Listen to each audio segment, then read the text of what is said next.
Have you heard about the deep sea before? Does the word deep sea make you think about mystery, wonder, and the big unknown? Then you're not alone.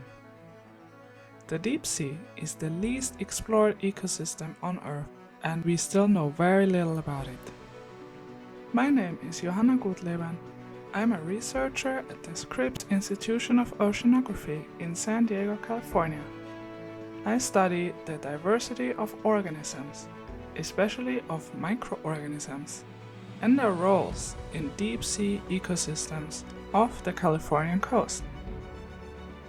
In this video, I will take you on a journey through different parts of the deep sea and show you some of my favorite organisms, small and large. We will explore the abyssal plains, visit a seamount, and look at the slopes of the continental shelf off the coast of Southern California. Together, we will explore these different environments deep down below and hopefully resolve some mysteries. However, many mysteries will remain for future explorers like you to unravel.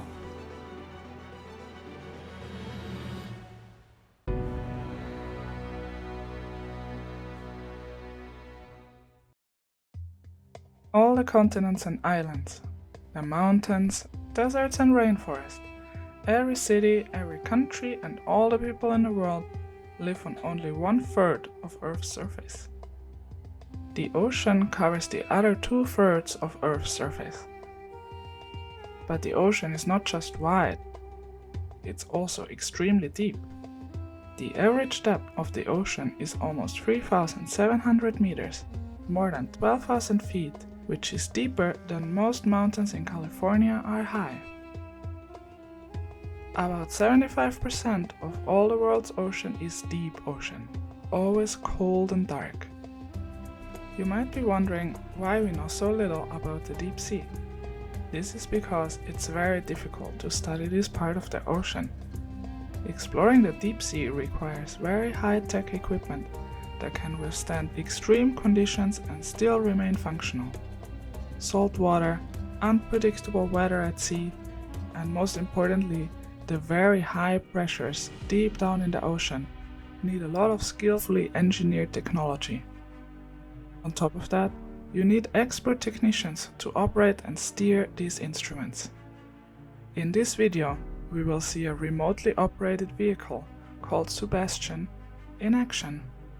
It is about the size of a minivan and weighs 3,200 kilograms, more than 7,000 pounds. Remotely operated vehicles, or ROVs, are large robots that are attached to the ship with a long cable. Over this cable, the pilots in the ship can steer the robot and manipulate its arms to collect samples in the deep ocean. ROVs were first developed in the 1960s by the US Navy and are used for offshore oil and gas industry. Only in the last few years, we use ROVs for science and ocean exploration. This ROV, Sebastian, can dive to a depth of 4,500 meters, more than 14,700 feet, and stay down there for as long as the scientists and the technicians want it to. Sebastian can move underwater with the help of 5 thrusters. One thruster moves it sideways, 2 move it forward and back, and another 2 move it up and down. Sebastian is also equipped with lots of instruments. It has sensors to measure salinity, temperature and depth. It has strong LEDs and several cameras, one of extremely high resolution, that live streams everything the ROV encounters directly to the ship as well as the internet. Most importantly, Sebastian has 2 robotic arms that are operated very precisely by the pilots in the ship's control room, using only joysticks and a lot of experience. The ROV pilots are very selective and careful with collecting animals. They are so good they can sample very small and fragile organisms. Sebastian carries containers for storing the samples to bring them back up to the ship at the end of the day. All of the deep sea videos in this documentary were recorded by the cameras mounted on Sebastian, who traveled many times to the bottom of the ocean and back up. When you visit the beach and swim in the ocean, you are not in the deep sea yet.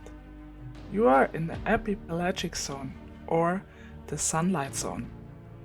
This zone reaches up to 200 meters, more than 600 feet deep. That's about twice the height of the Statue of Liberty. In this zone, there is still enough light for small microscopic plants called phytoplankton to live. Algae, seaweeds, seagrass, and many corals also live in the sunlight zone. They make their own food using sunlight and in turn feed schools of fish, whales, turtles, and many other familiar animals. When algae and plankton die, they start to slowly sink. They form little particles that gently descend downwards as marine snow. We're slowly sinking together with these particles, and the sunlight slowly starts to fade away. This is the deep sea. It starts at around 200 meters, or 656 feet depth, and reaches down to 10,900 meters, more than 30,000 feet. In fact, we know more about the surface of the moon than we do about the deep sea, which makes up half of our own planet. At around 200 meters deep, we enter the mesopelagic zone, or the twilight zone. In this boundary layer between the sunlit ocean and the deep sea, there is only very little light left. Yet, fish, jellyfish, and squid call this area their home. Hiding here in the half shadows during the day, many squid and fish rise up to the surface to feed at night and return down to the twilight zone in the morning. This daily movement of organisms from the depths to the shallows and back is called diel vertical migration and is the largest migration of animals on Earth. Still, we are far from the bottom of the ocean. Starting at around 1,000 meters or more than 3,000 feet, the midnight zone or bathypelagic zone starts. Here it is pitch black and temperatures are close to freezing. This zone extends down to 4,000 meters, more than 13,000 feet, below the ocean surface. Here, pressure is more than 100 times greater than the pressure at sea level. To show you how great the pressure becomes, we placed a styrofoam cup on the ROV Sebastian when it dove to bathypelagic depths. The pressure of the deep sea squeezed the air inside the styrofoam, shrinking the cup to this size. We will start our explorations at the sandy bottoms we find in the midnight zone or bathypelagic zone. The plains on the seafloor are covered with sand, or, like we scientists call it, sediment.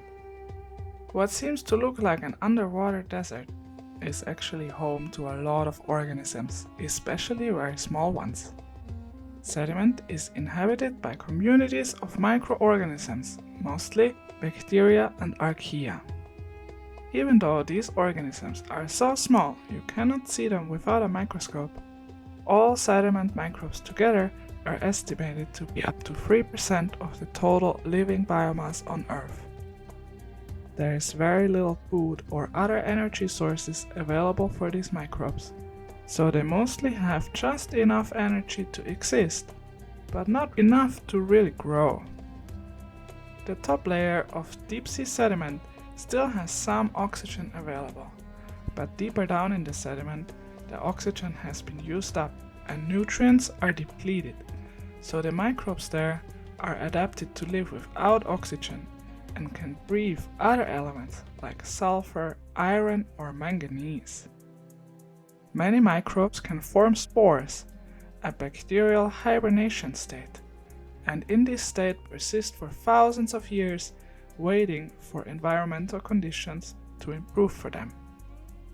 And this can happen very fast. For example, when a whale dies and sinks to the seafloor, it creates an oasis of life on the sandy seafloor that can last for many, many years. First, crabs, brittle stars, and fish can smell the carcass from miles away and assemble in large numbers to feed on it. Once the bones have been picked clean, microbes take over. There are so many nutrients for them in the bones, microbes can grow in numbers large enough for us to see them with our own eyes. Covering large parts of the whale skeleton, we see biofilms of microbes who specialize in sulfur and nitrogen metabolism. These are called Bechatoa, and there are probably a few different species of them. These bacteria form long strings called filaments. They make this microbial mat look like a plush carpet. The white color comes from the sulfur they store in their cells. Sometimes they also appear orange, like on the skull here, or yellow, and scientists are not yet sure why that is. Bacteria also have predators, like these snails here that feed on them. In some cases, bacteria can produce toxins that keep predators away or kill other microbes. Microbiologists like myself like to study these toxin-producing bacteria, because sometimes these toxins can be used as medicines for us humans. Chemical compounds from bacteria and other microorganisms, such as antibiotics for example, are used by doctors to treat infections and other diseases, but for diseases without a cure yet, scientists are looking into bacteria and other organisms from the sea to hopefully find one. Marine sediment has many more bacteria than any other place in the ocean, so when we get the chance, we collect sand and bring it back to the laboratory.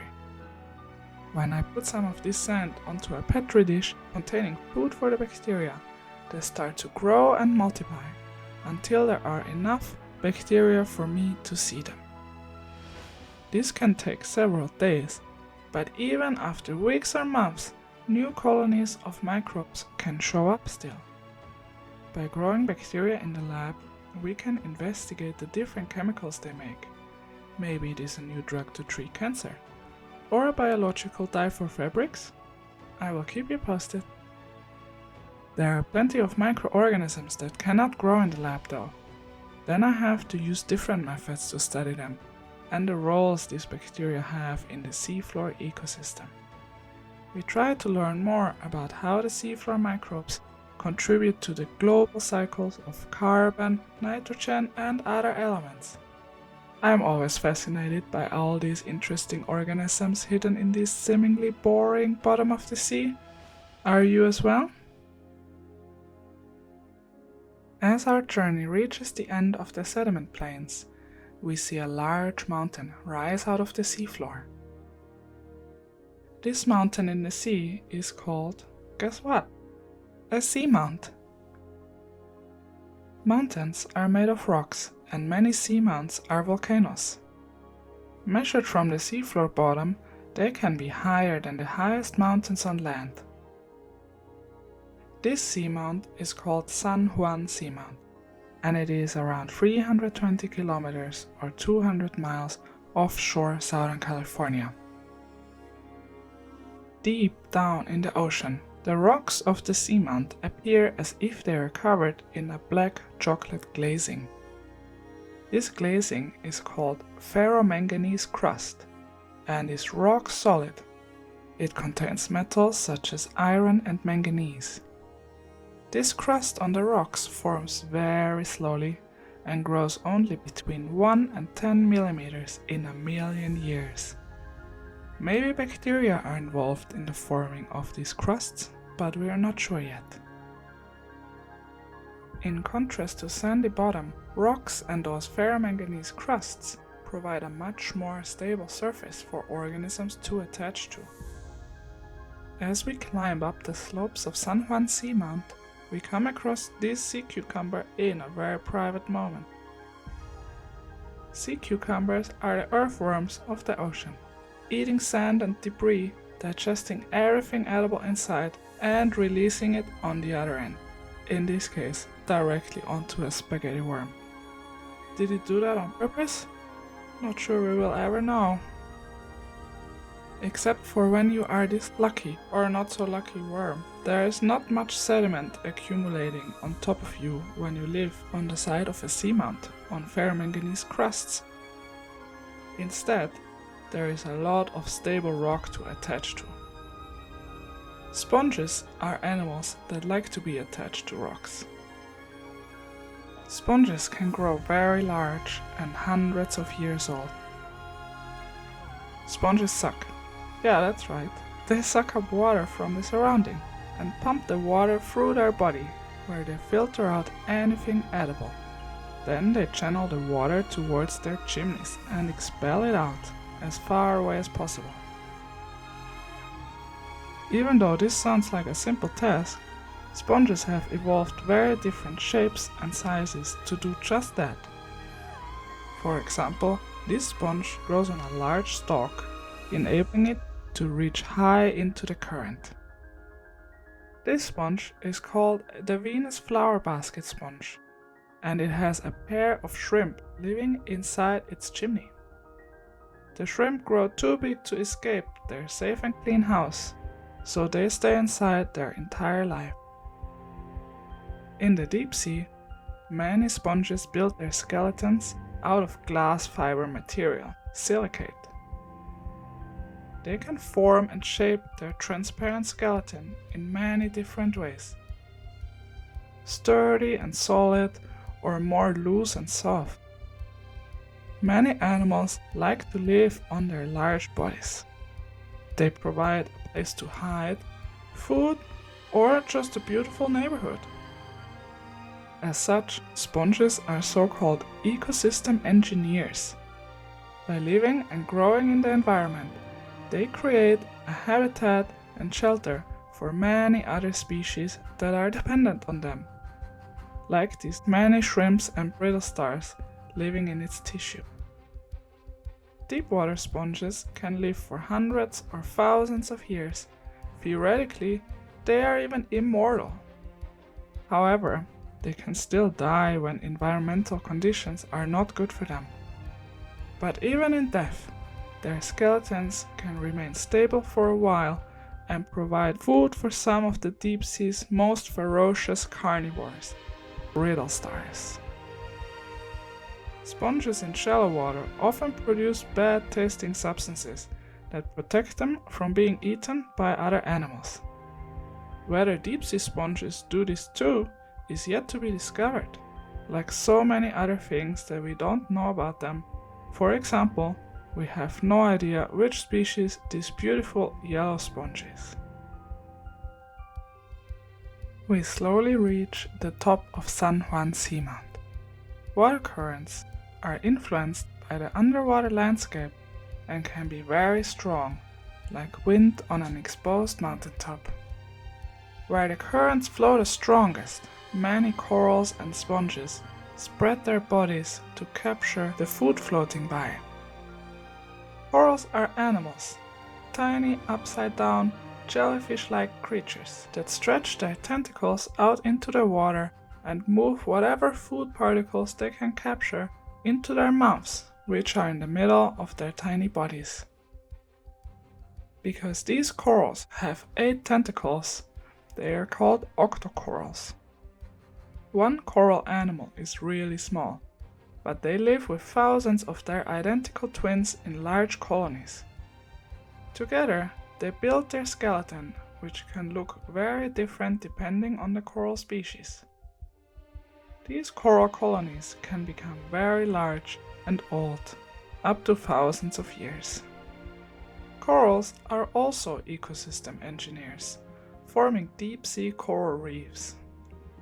Where corals thrive, many other animals can make a home too and take advantage of the large structures they form, eat the coral's waste products, or feed on the coral itself. These coral reefs also provide food for bigger animals. like the charismatic Dumbo octopus. Such reefs are hotspots for biodiversity. Look how many different animals are in this area compared to the uniform sandy bottom we saw earlier. Many species of animals form symbiotic relationships with corals. This can be a good or bad thing for the coral itself. For example, this sea anemone-like animal is taking over the surface of this golden coral and is competing with the coral's polyps for food. Other animals, like some serpent stars, also live in close symbiosis with their octocoral host. So close, they are almost never present as free living individuals. These serpent stars can spend their entire life on one coral colony. And where small creatures can thrive, predators will arrive to hunt for them. Like this Pacific grenadier looking for prey. Fish like this one need deep-sea coral reefs to find food and a safe place to lay their eggs, which is just one of the many important reasons for protecting coral reefs from destruction. We leave the top of San Juan Cima and make our way back towards the continent. As we move through the water column, we meet the animals that live there. Our first encounters are jellyfish. These elegant creatures consist of 95% water. They have a very simple body consisting only of an outer skin, an inner skin, and a jelly in between. This is a helmet jelly, 1072 meters or 3517 feet deep. Many jellyfish have tentacles with stinging cells. They use them to paralyze their prey, which can be shrimp, fish, crabs, and tiny plankton. Their bodies resemble a bag, having only one opening at the top, serving both as the entrance and exit for their food. This one is the dinner plate jelly. As you can see, scientists have been quite creative with common names for these jellies. This beautiful red jelly here, however, doesn't seem to have a common name yet. Its scientific name is Borrelia rufescens. What common name would you give it? These animals look very similar to jellyfish, but they're not. They're called ctenophores with a silent C, or comb jellies. Comb jellies have 8 comb rows of little hair called cilia along their sides. These cilia beat synchronously and move ctenophores through the water. The light from the ROV gets scattered and reflected by these cilia, creating a fabulous light show. This is called iridescence. It's the same effect as the shimmering of hummingbird feathers. We still don't know much about ctenophores, and new species get discovered quite frequently. This is one of the most magnificent gelatinous animals of the deep, the galaxy siphonophore. What looks like one individual is in fact a colonial organism, meaning that many small organisms live together to make up one large one, similar to corals. Siphonophores start with one body but grow by copy-pasting themselves over and over while remaining attached to each other. In this way, the whole siphonophore colony can get up to 40 meters long, longer than a blue whale. The different individual bodies all specialize in a task to support the colony. Some catch prey, others digest food, some reproduce, and others again do the swimming. Siphonophores are very fragile, yet very dangerous predators of the deep sea. They can produce light to attract fish to their long tentacles, where they can snare and stun the fish before slowly digesting them. Some siphonophores, like this sea dandelion, can attach themselves to the rocks on the continental shelf. Now we arrived at the continental shelf. Here we are much closer to shore, around 20 kilometers or 12 miles from the coast. This means that sediment accumulates much faster than out in the open ocean. You can see that the rocks are no longer the black oceanic crust, but covered with sand instead.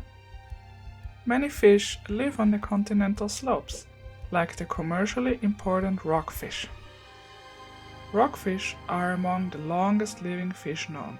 They can get up to 200 years old. Since some rockfishes don't breed until they're 20 years old and have only very few young, they are highly vulnerable to overfishing. Many populations have almost disappeared in Southern California, but with establishing protected areas or fishing bans, some populations have been saved from extinction. You might wonder why this fish has such a bright red color. This is because red light gets filtered out very fast in water, giving everything this distinctive blue-green hue. Red light never reaches depths below 100 meters.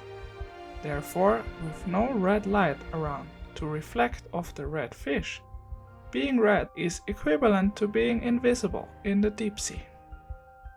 Not much is known about this dog-nosed witch eel that can swim forward and backwards with the same ease. Maybe this is an advantage when it has to hide from predators, like this cat shark here. Since there is a lot more sediment accumulating on the continental slopes, some fish have adapted very well to hide in it and become invisible. The body of the Dover sole has evolved to become completely flat, with its two eyes very close to each other on one side of its body. It is born as a normal fish, but one eye starts to move towards the other side soon after hatching, and the sole transforms into a flatfish. With this body shape, it can spend most of its time hidden in the sediment, with only its eyes sticking out, lurking for prey. They usually eat small crustaceans, worms or bivalves. This one here might have overestimated himself by trying to eat an entire eel.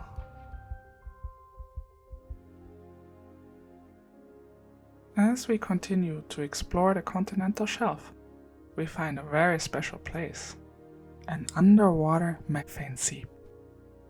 Where the oceanic plate meets the continental plate, there is a lot of volcanic activity going on. Here, our planet exhales methane, a gas so high in energy we use it to power our gas stoves. But deep in the ocean, microorganisms are the only ones that can use this energy to their advantage. Completely independent of the sun, so much energy is available here that bacteria grow in numbers large enough for us to see them with our own eyes, forming these fluffy biofilms. These bacteria here consume the methane and produce baking soda as a side product, resulting in these beautiful white rock formations. Most importantly, they prevent most of the methane from reaching the atmosphere, where methane acts as a powerful greenhouse gas and contributes to global warming. One of the many services methane seep communities provide to the planet is to keep underwater methane emissions in check. Where there are a lot of microorganisms, bigger organisms start to gather as well, most of which are adapted to the special conditions created by the methane seep. Worms, snails, crabs and clams eat the bacteria, or even better, form symbiotic relationships with them. These crabs are covered with a white bacterial fur.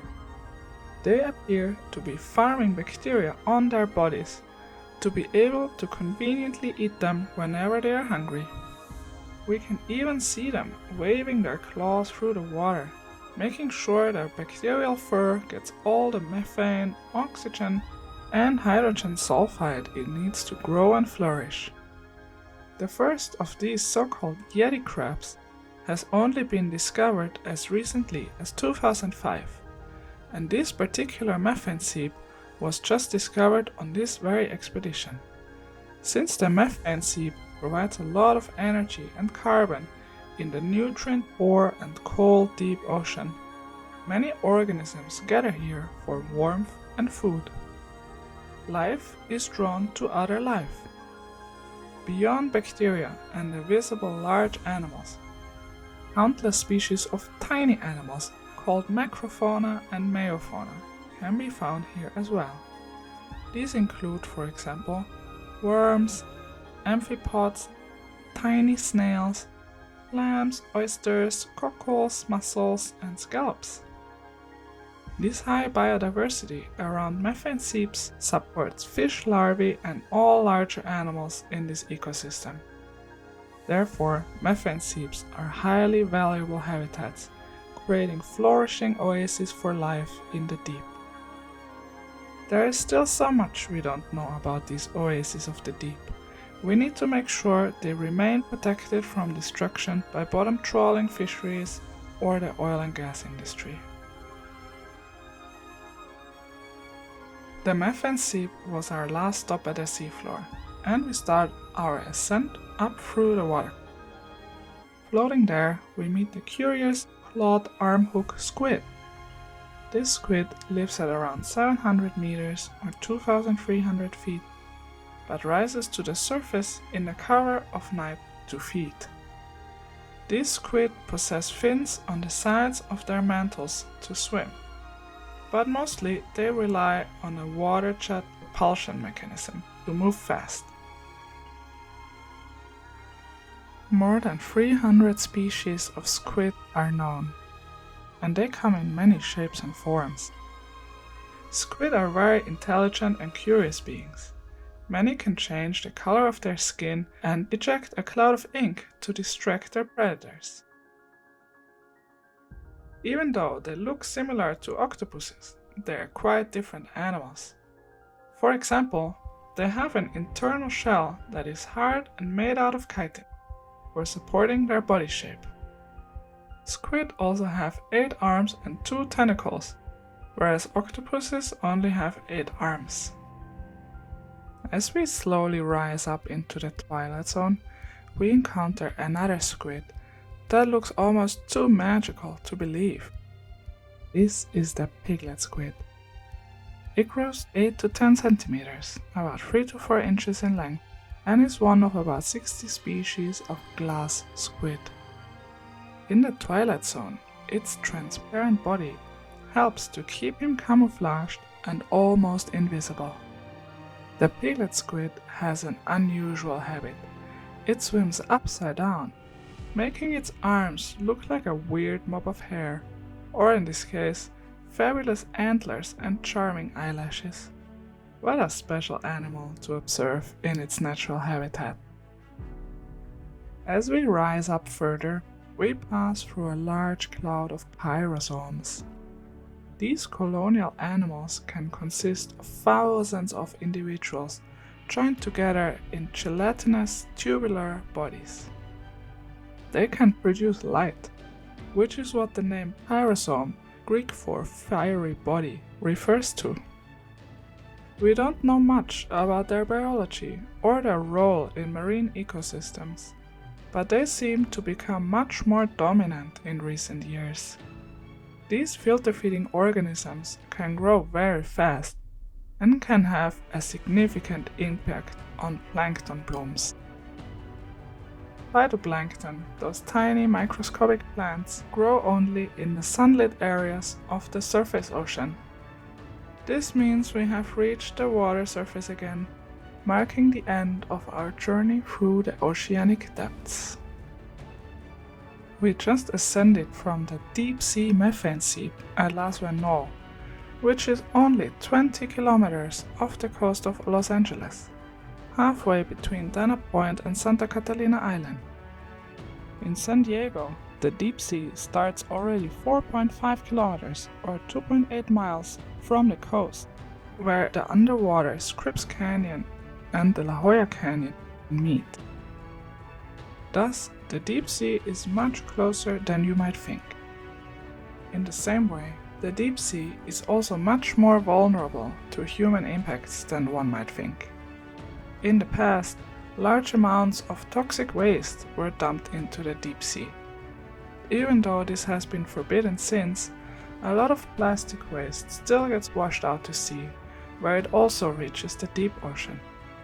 Animals mistake it for food or accumulate it through filter feeding.